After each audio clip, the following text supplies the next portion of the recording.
This recording is on Chapter 7, Part 2. Chapter 7, Part 1 has been posted. This is a follow-up. So initially there might be just slightly overlap, but we'll cover the second half of the chapter. In many ways, this chapter is complicated because while there are bilateral agreements, regional economic integration, where a block of country may have agreement, and much more in-depth and more broader coverage when you talk about regional economic integration as opposed to bilateral agreements. And each one of those agreements or integrations have a lot of details in it. So what I'm going to do is just give you broad perspective, and then if you like to understand the details of, say, European Union, which is a really historic integration of many European countries. It's not just economics, it impacts in many other areas, because most of us have to make a living. Okay, so it really impacts significant areas of things that we have to deal with on a day-to-day basis as well. Okay, so just retract a little bit and then I'll go on with the other highlights of the chapter. Okay, again, the rise of the bilateral agreements. There has been significant rise of bilateral agreements. In the past, it's also known as preferential trade agreement, PTAs. I think in the media, it's more commonly known as free trade agreements, FTAs, but they all mean the same thing. Okay. It's an example of this is FTAs between, say, European Union as a whole and South Korea, or South Korea and United States on a bilateral one-to-one, or a bilateral agreement with Canada. Okay. So, and then you have agreement with a country or and a regional, a block of countries. Okay. If you have, like in this case, a regional economic integrations agreements, or RTAs, that will involve multiple countries engaged in the process of integrating their economies. As I stated before, for most part, these economic integrations are based on their geographic proximity. So, for example, again, the most well-known is the European Union. And for us as Canadians, NAFTA, or the post-NAFTA agreement. Okay. Geographic proximity makes sense, because if you look at the movements of goods, in terms of, for example, the largest flow of goods between the United States and Canada, neighboring countries, it makes sense logistically, transportation costs, and also, in addition to geographic proximity, and correlated with geographic proximity, are similar history. Certainly U.S. and Canada, but also U.S. and Mexico have a lot of similar history in terms of, maybe more in terms of conflict, but also there are elements of similar taste. Okay. And just simply put, logistically, establish a channel of distribution, and also the willingness to cooperate with one another for the greater benefit of the all, just makes it easier to do it in geographic basis. Okay. Now, anytime you have a bilateral agreement or any sort of trade agreement is for the benefit of the both countries. And both country to arrive at that mutual benefit, each and both countries or multiple countries, if you're doing with a regional bloc like European Union, they fight to get the best deal out of it. And the process of two agreement partners fighting over what to get the best out of this deal is that at the end, both party benefits from that agreement. If you have a situation where one partner disproportionately benefits from the agreement, it's probably an agreement that's not sustainable. One of the reasons where there was a renegotiation of NAFTA when Trump was president was that he was not happy with some aspects of NAFTA.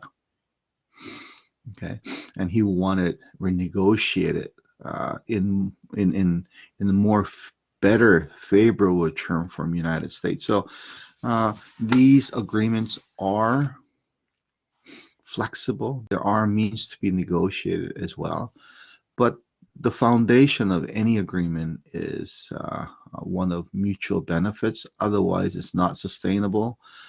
It will lead to conflicts. It will lead to renegotiation as well. Or sometimes it's just the act of political grandstanding. Some may have argued that, Trump did it to get some political mileage out of this process. But there are also some, it's a tricky thing because when you try to gain one thing, you may have to negotiate away something else. No partner is going to sit there and let you have it your own way.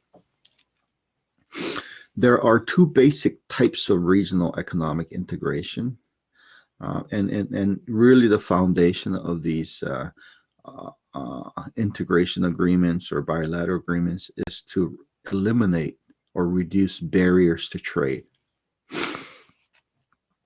As it was mentioned, free trade agreements, FTAs, is set up to remove all trade barriers or reduce all trade barriers, or more realistically, gradually reduce trade barriers so that, and when we talk about trade barriers, we're talking about tariffs and non-tariff barriers. Okay. And they can agree on whether to eliminate it, to reduce it, and the time frame to do that. It could take 5 years to gradually eliminate it. It could take 10 years. These deals are very much can be negotiated in certain products like agricultural product. Within agricultural products, you can have certain products that barriers are maintained while other barriers are removed. It's basically agreement, and within that framework of agreement, there are many things. So some agreements can be very complicated, but it really is to eliminate barriers, so at the benefit of each members. But with a free trade agreement, one common thing is that that you do try to reduce or eliminate tariffs and non-tariff barriers among the member nations, among the member states that have signed into this. But what is interesting is that each member is allowed to determine its own external trade barriers with non-FTA countries. So you have the provision where you have the member FTA agreements, reduction of trade barriers. But when it comes to non-FTA countries or non-members, each country can set up its own trade barriers. Whereas in the customs unions, let me just find the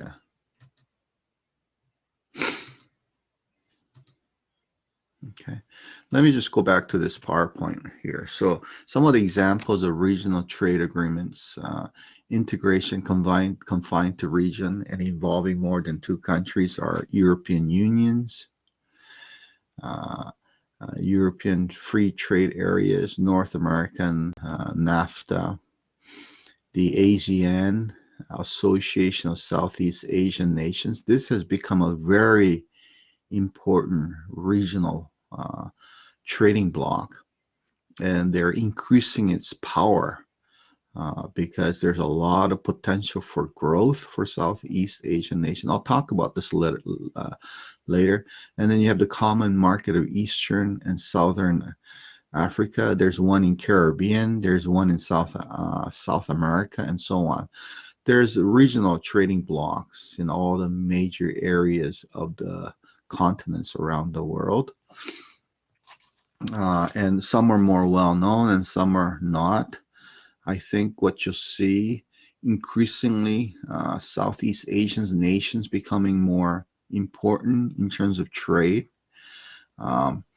Secondly, you'll see African rise of Africa in some point in the future. Africa is an extremely resource-rich country that a lot of countries like China is very interested in developing and exploiting it. And so you'll see I think perhaps the next big growth area may be Africa in the near future, particularly if some of the political conflicts and political history can be set aside, and the level of corruption that goes on can be reduced or eliminated involving some of the totalitarian governments. It's unfortunate because Africa has tremendous potential if it's managed better. And then, as I mentioned, free trade areas, no internal tariffs, and then you have what's called customs unions, in which barriers to trade, again, tariffs and non-tariff barriers, are abolished among member nations. But the difference between customs unions and the free trade area, or FTAs, free trade agreements as well,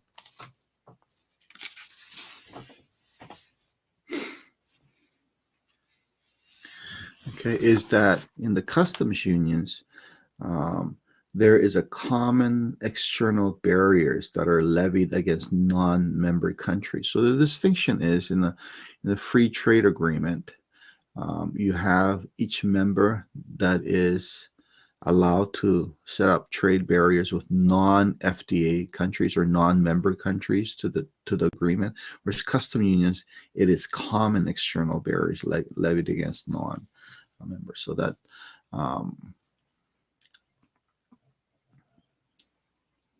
okay. Common markets or economic integration agreements. When you move beyond the reduction of tariffs and non-tariff barriers, you can have a common market, okay, which may be created to allow for free flow of capitals and labor. And again, European Union, you can almost write about economic integration agreement or common market by looking at European Union, what they have done. And basically that's what they're describing. And it could go further. I mean, European Union is not just about economics. It has spilled over to other things like harmonizing commercial, monetary, as well as fiscal policy, establishing a common currency like euros. And you can have a European Parliament, which is a supranational political structure dedicated primarily with common economic issues, but economic issues touches on virtually everything. Okay, so I mean, Trump was not very happy with European Union because it wielded a lot of power. When you have important countries collectively acting together, it wields a lot of power in the world arena. Okay, and it still does, even with the Brexit. And as I alluded to earlier, one of the reasons why UK exited, or we call it Brexit now, exited, was that they wanted control. One of the major issues that the Brits voted to leave EU, although it was a very close close vote, was the fact that they want back their sovereignty over borders, a better control over the borders, because some of the one of the political factor was that refugees that were coming in from, say, through Greece would travel all the way to UK to settle down and to find work. UK is a financial center, very wealthy, so you had a lot of inflow of people from other countries, whether it's refugees or people from Eastern Europe who was part of the European Union. In fact, when I visited London a number of years ago, I was surprised to find a lot of Eastern European working in UK, and of course sending money back to their home country, because the opportunity for employment in the UK was good, standard of living was good, etc., etc. Okay, so it isn't just about tariffs, I mean the barriers, but it's also movement of labors as well. And because the way the European Union is set up, you have a European Parliament, which dictates a lot of different things, whether employment legislations, and also in addition to the formation of unions, it has an impact in every aspect, and they strive for common good, at least a minimum standards. So there are some issues with individual countries that might be part of the European Union where they lose control of their sovereignty, and to make decisions on their own because they're part of EU, and that became a factor in Brexit. Okay, and it created a lot of headache for some of the companies, because once UK decoupled itself from European Union, if you had headquarters in UK or production facility in UK, all of a sudden now you're dealing with Europe, England, not part of European, not part of EU, and no longer the benefits of having integrated blocks and elimination of barriers or reduce in barriers no longer exist. And so if they had to export goods and services to the rest of the Europe, it became a major problem. And EU was not very happy about losing UK because it also reduced their bloc's power, obviously, so they made it very difficult for Britain to exit as well. And as I said,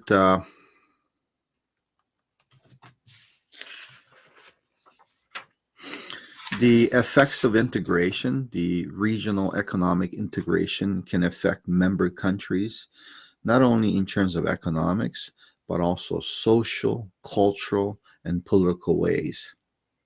Okay, and any company that are operating within the regional economic bloc or integration have to take that into consideration. When you have free flow of goods and services, it can impact culture. For example, if you have a company in France that has economies of scales and operate much more efficiently, can impact, say, Spain. Okay, then you might have a lot of French products in Spain, and that could impact whether it's food, cuisine, or music, or some other way, or vice versa. Okay, so there's a lot of there are, I mean, each country aimed to preserve their sovereignty and political and their own national customs and identity, but there's no argument that there are affected by other countries because it's just ease of good movements of goods and services. They talk about static and dynamic effects, which are two important terminology.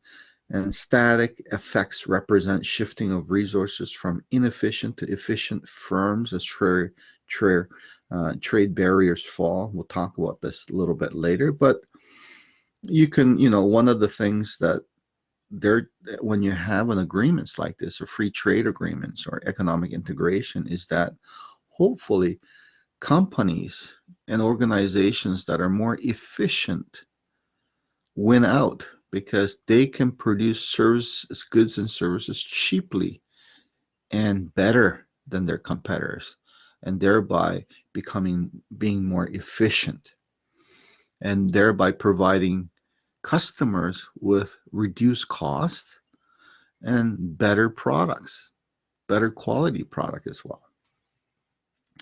Dynamic effects is another term that represents gains from overall market growth, expansion of production, the greater economies of scale and scope, and increasingly competitive nature of the market. So the argument would be is that when you have these integrations, not only it will static effects, not only will weed out inefficient companies and inefficient firms will become stronger and therefore benefits all. But in case of dynamic effect, because of free flow of goods and services, you'll have overall market growth. Productions will expand. It's kind of like, I guess, Walmart effect. There has been economists and supports given that because Walmart is so efficient that consumers save money, and if they have additional money left over, because they're buying daily necessities at a cheaper rate, that they have they have a more disposable income to spend for something else. Okay, so certainly you may have overall market growth as efficiency takes in. You certainly will expansion of production, especially for the firms that are efficient. They will achieve better economies of scales and scope. Of course, the side effect of this is that elimination of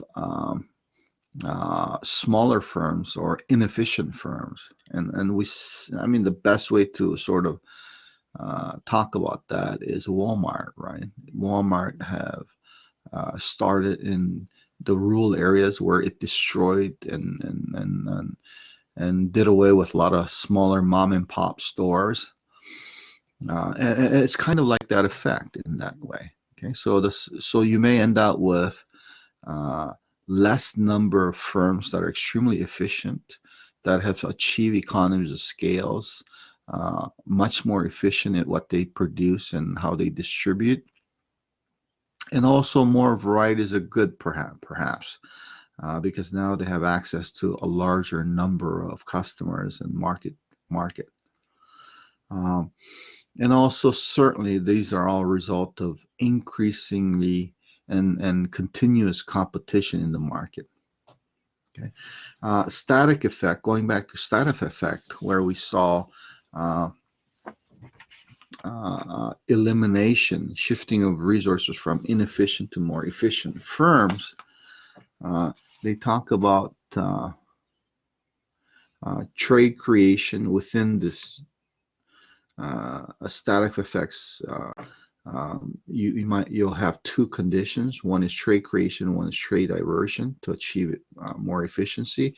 Trade creations occurs when production shifts from less efficient domestic producers to more efficient regional producers for the reason of absolute or comparative advantages. So again, within, say, European unions, you may have a firm that may become dominant because it's able to produce more efficiently, um, and it will weed out any inefficient firms. Okay. Trade diversions, on the other hand, occurs as a result of imposition of common external barriers. So European Union may have a common external barriers to all non-member states. Okay. So trade shifts from more efficient external sources to less efficient suppliers within the group. So that's the downside of it as well. If you have non-member state that is external to, say, European Union bloc, who produces more efficiently, all of a sudden now they're faced with barriers and barriers to accessing European unions.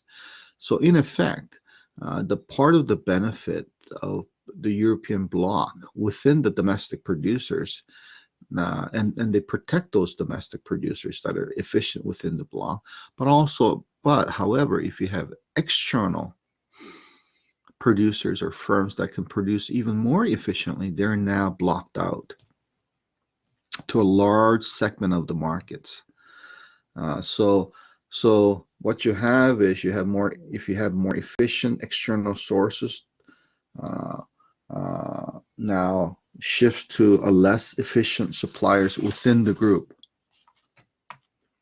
And the lower cost external source products are now suddenly confronted with common trade barriers and having problem accessing to a large number of countries like EU. Okay. The dynamics effects of integration occurs when the trade barriers come down and the size of the market increases, which is suggesting the benefits of efficiencies within the bloc. And this has been demonstrated, as I said before, there has to be a benefit to FTA or economic integration. Okay. Otherwise, and one of the benefits might be growth, market size increases.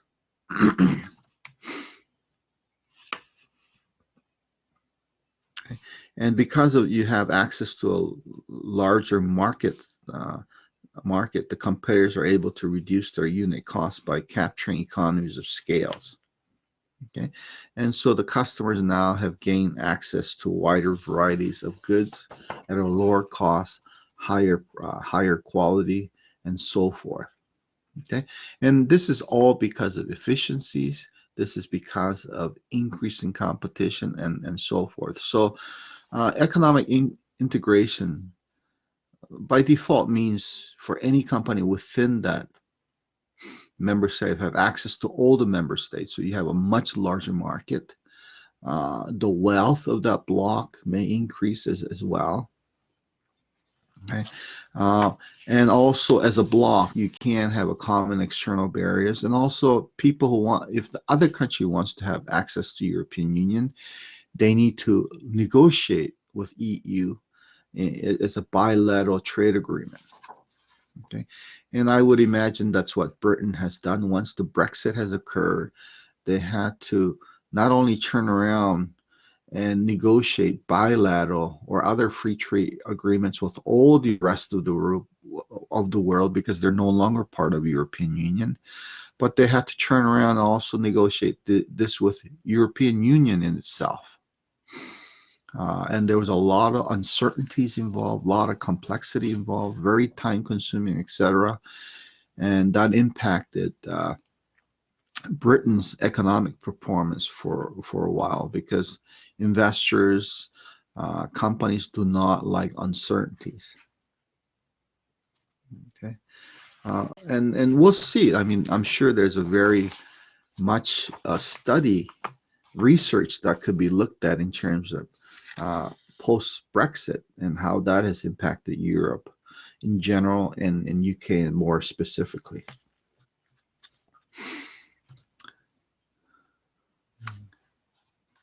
Okay, so this is a summary of what we just talked about this slide.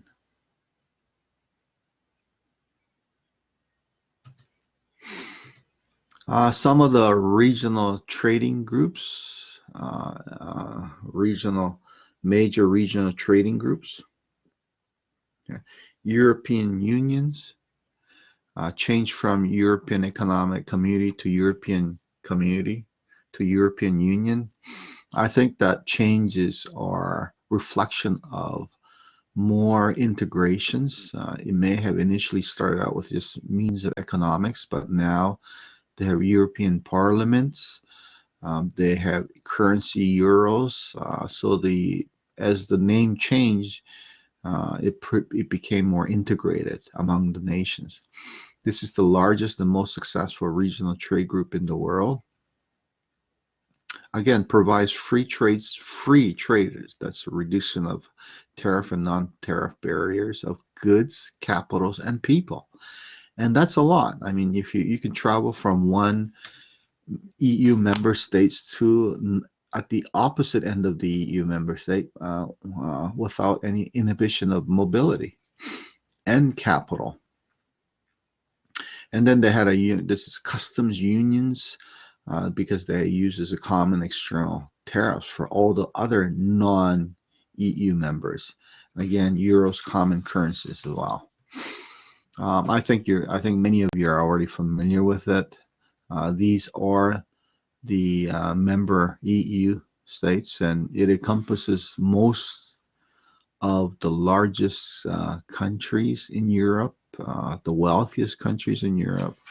And there are others that are really anxious to join EU, particularly in some of the non-East European countries.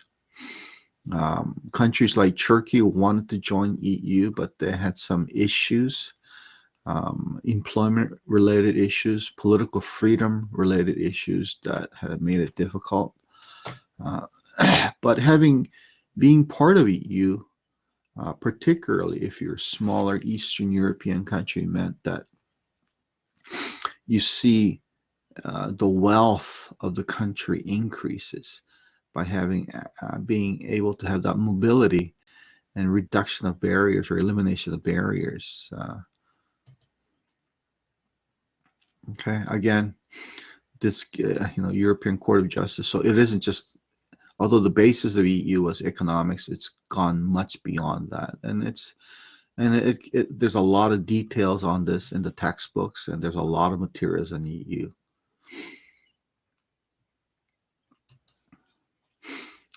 Okay, I'm not going to history of these EU and so forth. NAFTA is the or the post-NAFTA. I know Trump negotiated this, but I think there's some of it level was political grandstanding as well. Make America great again kind of thing. Because NAFTA, the first one, was working very well. And I would imagine most of the stuff, even with the new agreement, is a reflection of NAFTA. There were some adjustments made, I'm sure, but and NAFTA, just like EU, in this particular case, involves Canada, the US, and the post-NAFTA as well, involves Canada, US, and Mexico. And what we talked about in the European unions is true in NAFTA, but more economically focused and economically related focus. Okay, I mean, we don't have a European Parliament. We don't have, but it's more focused on economics and benefits that are derived from those economics. Okay, and it's worked really well. I think different country within NAFTA, whether Canada, Mexico, United States, have different things to offer, and also different efficiencies that are achieved by it. But again, it's a sort of reflection of the European Union, but more with economic focus than political and cultural and societal issues. Things like enforcement of intellectual property rights, dispute settlement process, which pretty well is in every trade agreements, regardless. Um, it's again elimination of tariffs and non-tariff barriers, harmonization of trade rules, liberalization and restriction on services and foreign investments, and so forth. NAFTA has provided both static and dynamic effects.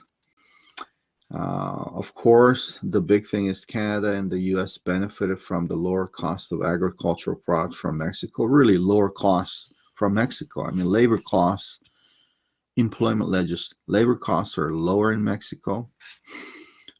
Environmental legislation and enforcement are lax in Mexico. Employment legislations and enforcements are lax in Mexico. So Mexico certainly probably benefited a lot. But also U.S. producers have benefited from growing Mexican market or access to growing Mexican market. For example, Walmart would be a classic example where Walmart has been widely successful in Mexico because they had benefited from NAFTA agreement. And part of the agreement was that Mexico develop its infrastructures.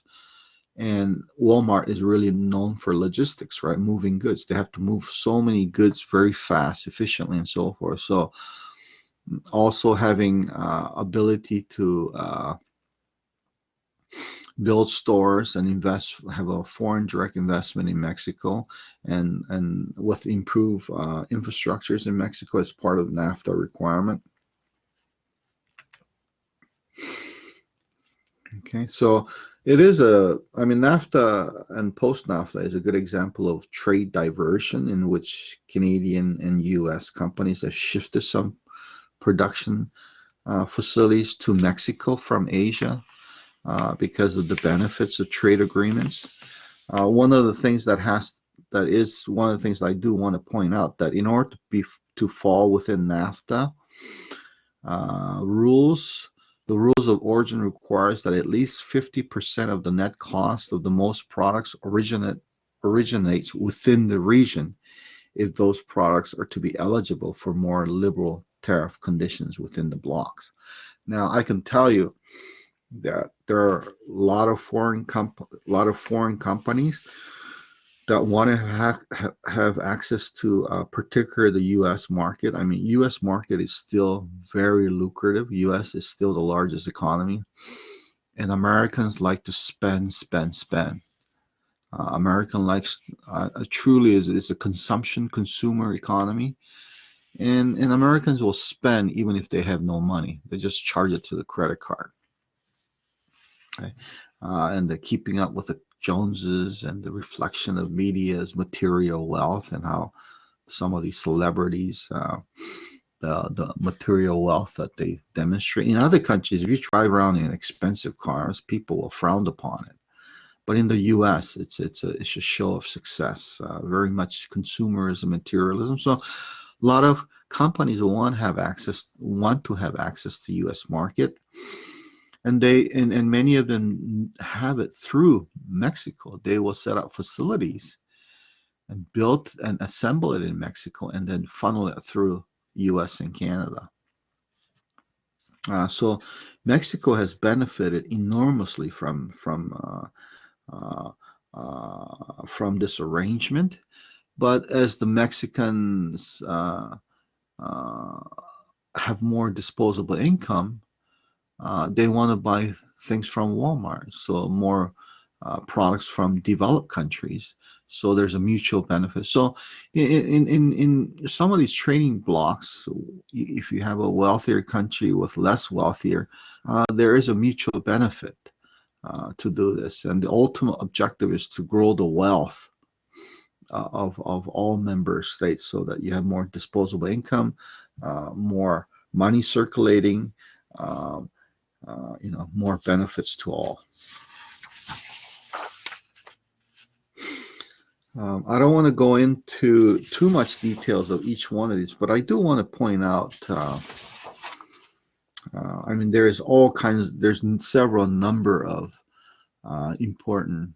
Uh, Here, these are some of the regional economic integrations within Americas. That's North, Central, South American, and Caribbean countries. Probably lesser known, but for those member states, it's important.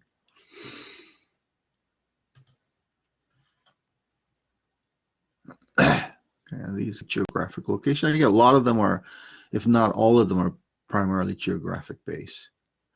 The one that I do want to point out, uh, and because you're going to see more of these in the news, and it's going to become an important block, is Association of Southeast Asian Nation, ASEAN nations. And these uh, um, comprise of Brunei, Cambodia, Indonesia, Laos, Malaysia, Myanmar, Philippines, Singapore, Thailand, Vietnam. ASEAN holds a great promise for market investment opportunity because of its huge market size. ASEAN is also includes involvement of China, Japan, and South Korea. And for that, members, they're not direct members, uh, uh, but that you have the core members, but they call it +3 or other members, but they're very active. China, South Korea, and Japan are very active in ASEAN, and they may not be formally part of it, uh, but they are certainly very active. They view ASEAN bloc for a geographic reason, but also as a tremendous growth opportunity. Okay, in fact, because of labor costs rising in China and of government interventions in China and political friction between U.S. and China, a number of large companies have diverted their investments, relocated their production facilities away from China into Asian country, particularly Vietnam has really benefited. Uh, Vietnam is also a communist country, or formerly a communist country, but it's not a democratic country, but it has really benefited from ASEAN and other countries investing in Vietnam because Vietnam, Indonesia, they have huge youth populations. They have large younger people that are gonna grow up and marry and have kids, and all the things that they bought that we take for granted, they're going to also want as well. So they see a tremendous potential for consumer goods there, and everything and anything else related to that. So you see a population growth and younger population growth as well, but for a political reason as well. Okay, political reasons that, and there will be a continued friction between China and United States. They will continue for a foreseeable future. And so not only the diversion of foreign direct investment away from China and relocating more into Southeast Asia, but also territorial dispute. Okay, we have this dispute in South China Sea that involves a number of Asian countries. ASEAN member countries and China's claim over that. And so there's a lot of dispute involving that. And so you're going to see a number of countries like United States and Japan trying to influence. And other side will be China trying to influence the process because these are all major regional countries belong to this ASEAN. So keep an eye out for Asia and its economic growth and also political challenges that are associated with this as well. And then also you have Asia Pacific Economic Cooperation, APAC, that involves other other countries like Korea and Japan and United States. So let's see, get to that. I'm just kind of okay. So these are the Asian countries. Okay, but again, as I mentioned, China, South Korea, and Japan are very active in this as well. U.S. to some degree is very active. They know the importance of the geographics of this. You have the Arab countries, Pan-Arab Free Trade Area, Arab League, Gulf Cooperation Council, African Unions, okay, and so forth. So they go through some of the major regional economic integration regions. Commodity related, those that are probably most well known is the OPEC, where you have OPEC relies on, again, it's you know, it's a cartel, okay, where they restrict the supply of oil in order to raise the price of the oil by having production quotas for member countries. Downside is that everybody else has to pay more money for it. Okay, but OPEC can't do whatever it wants, because if they raise the oil prices too high, it will create political pressures, and for those oil-dependent nations to also raise its own prices. Secondly, more resource will be put forth towards recyclable or renewable energy if the oil prices keep going up. It's going to be interesting how this all works out, because the U.S. is now, I believe, is the net producer of oil. They actually export oil. Canada certainly is an export oil. But also, as we switch to electric vehicles, and I think you'll see within your lifetime, or even the next 5 years or so, next few years, there will be a major shift from motors to electric vehicles. Renewable, recyclable energy must, because of the climate change and the existential threat to our lives with the climate change. And as countries become less reliant on OPEC and petroleum-based products, the OPEC's power may wane as we progress, and petroleum becomes less. And many countries and many companies are working on it to move away from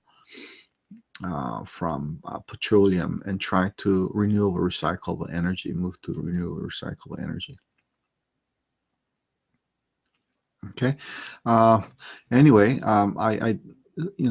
again, this chapter is somewhat detailed in looking at these specific regions. So have a look at it as well if you are interested in a particular region. Okay, this will end chapter 7, part 2.